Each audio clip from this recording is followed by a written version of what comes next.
السلام عليكم الاخوان والاخوات، مرحبا بكم مجددا على القناه. في الفيديو ديال اليوم بغيت نبارطاجي معكم ونتقاسم معكم بعض التجارب ديال الناس اللي دوزوا الشفوي في اليوم الاول. اذا اول حاجه، فعندما تتلتحق بالمركز، فكتلقى المؤسسه فيها مجموعه من الاقسام، فيهم اللوائح مرتبه بالاسماء. فكتقرا الاسم ديالك وكتجلس في القاعه ديال الانتظار. من بعد ما كتجلس في القاعه ديال الانتظار، كيجي السيد اللي مكلف تما كيبدا يعيط عليكم، كيبقى يعيط بالاسماء. كاين بعض المراكز كيعيط بسته، كاين اللي كيعيط بخمسه، كاين اللي كيعيط بربعه، باش انهم يلتحقوا يدوزوا الرئيس. تقدر انت تبقى تتسين في ديك القاعه حتى يساليو الاخرين توصل النوبه ديالك. يقدر دوز انت الاول، تقدر تبقى تساين. من بعد ما كيدوزوا كيعيطوهم يمشيو للقاعه المخصصه للرئيس، فكيدخلوا. اذا بعد ما كيدخلوا، كيجي السيد اللي مكلف تما كيفتح لهم الحاسوب، وكيبداو باش انهم يجاوبوا على الرئيس. اذا قال لك شنو كاين في ذاك الرئيس؟ قال لك كاين فيه 25 سؤال، 25 وضعيه، فيها كل وضعيه فيها 4 ديال الاختيارات، واش ملائم نسبيا، غير ملائم، او الى اخره. اذا فيها بحال هكا. اذا انت كتحاول انك تجاوب على حسب ديك الوضعيه، والاغلبيه ديال المترشحين والمترشحات فقال لك بين الوضعيات سهله جدا.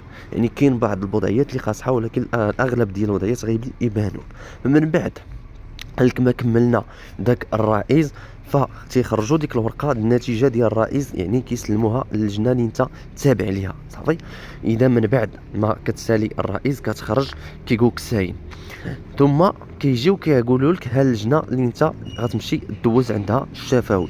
فكتدخل عند اللجنه، اول حاجه كدير السحب ديال ديك الوضعيه. اذا كاين عندك كيقولك تفضل، كتدخل كيقولك تفضل، كيقولك خذ الوضعيه اللي تختار. اما كتجيك اما لغه فرنسيه، اما الرياضيات، اما اللغه العربيه الى اخره. اذا انت كتهز ديك الوضعيه، كتمشي كتلتحق بواحد القاعه ثانيه، كتدخل لواحد القاعه ثانيه. ملي كتدخل لديك القاعه، ما مسموح لكش تستعمل الهاتف. علاش؟ لان ملي كتجلس في القاعه ديال الانتظار فكيحيدوك الهاتف اولا، كيوضعوه في الجوا وكيكتبوا فيه الاسم ديالك وكيعطوه للسيوريتي. حتى كتسالي هاد المراحل عاد كيعطوه لك في الاخير. ثم كذلك من بعد الامور اللي مهمه جدا هي يعني كد بعض المترجحين قال لي سمحوا لنا باش اننا نديو جدادات، نماذج الجدادات اننا نجبدوهم ونخدموا بهم. وكاين بعض المترشحين اللي قال لك اكتفينا غير بالكتاب المدرسي اللي عطاونا.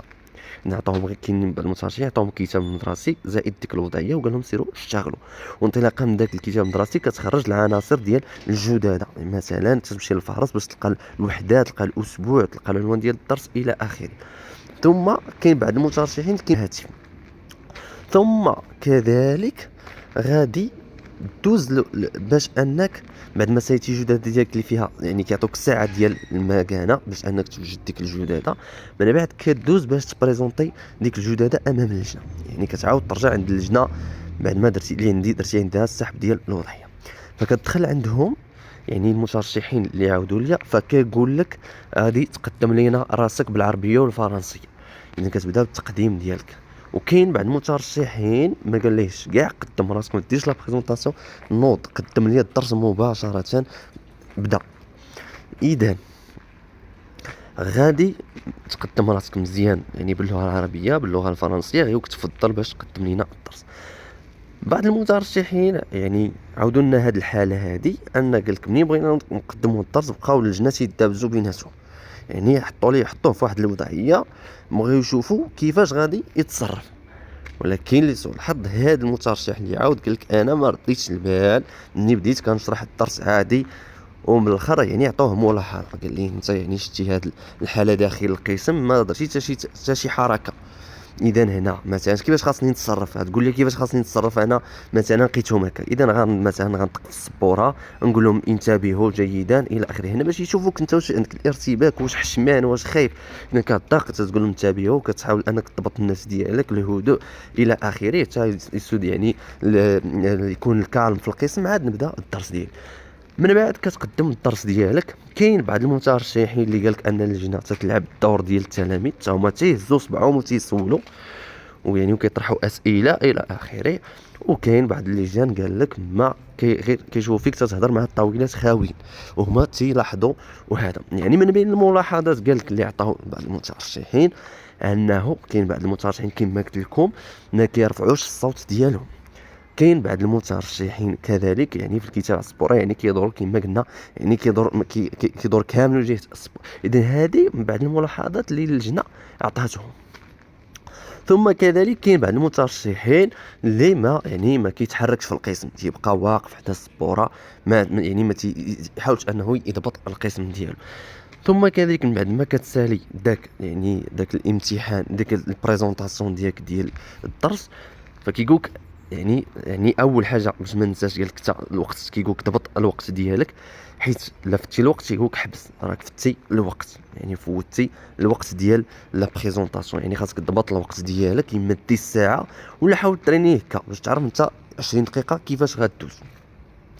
من بعد كتجي كتجلس عندهم تيقول لك تيديروك واحد اختبار شويه في المعارف، يعني كيطرحوا عليك بعض الاسئله في المعارف ديالك. مثلا تيسولك تيقول لك نوض السبوره غتكتب لي واحد الجمله باللغه الفرنسيه، يعني انت كتنوض كتكتب اون فراز بالفرنسي. من بعد تيقولك سوليني مثلا لو فيرب كتسطر على لو فيرب، من بعد تيقولك tu peux conjuguer لو فيرب داكوغ.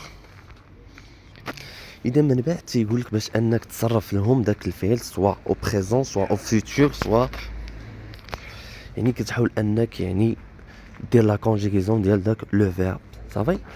من بعد تيقول لك السبوره كتب لي واحد جوج اعداد كسريه وغتقوم الجمع ديالهم، دير عمليه الجمع ديال هاد الاعداد الكسريه. ثم كيقولك مثلا دير عمليه الضرب او عمليه القسمه. ثم كذلك تيقولك كتب لي واحد العدد عشري. ثم كذلك من بين الاسئله اللي عاودوا لي المترشحين ان تيقول كتب واحد العدد عشري، وكيبقى يطرح عليك بعض الاسئله من اش كيتكون هذا العدد العشري. كتقول له مثلا عنده كاين الجزء الصحيح والجزء العشري وكاين الفاصله، تقول اين هو رقم الوحدات، اين هو رقم العشرات، اين هو رقم المئات الى اخره. يعني حاول دير واحد المراجعه لهذا الشيء.